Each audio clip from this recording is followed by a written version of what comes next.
Okay, Rodney. Atas muna po tayo. This is the type of game na talagang bagay na bagay sa iyo, yung physical. Stepping up itong game 5 para sa series na to.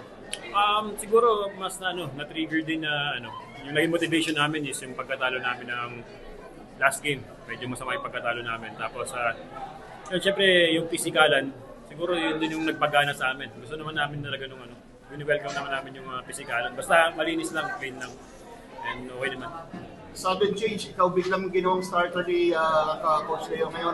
What was the marching orders na ikaw gagawin kang starter ngayong araw na to?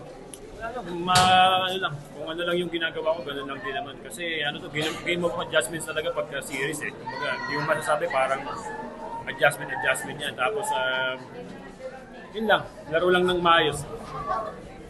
Tapos siyempre yung itlog at saka buko daw ni Edwin. Shout. Mas medyo na-oversee lang yung sipag mo sa court. Sobrang nabibigyan credit. And ngayon, player of the game ka.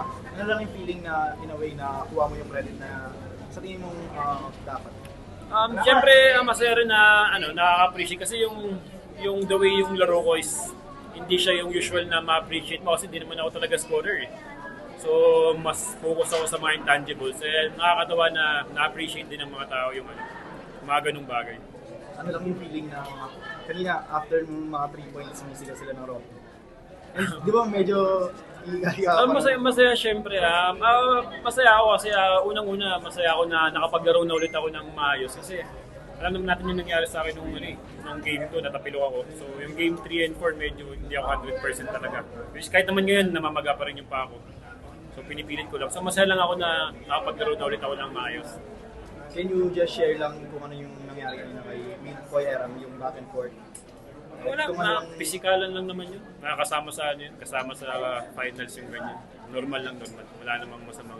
And ito, close-out game na tayo. What are you expecting? At saka syempre, yung ganitong laro mo ngayon, ilalabas ba natin sa Game 6 para masaya na natin yung championship? Naman kung pwedeng higitan pa natin para kung yun yung magpapanalo, bakit hindi?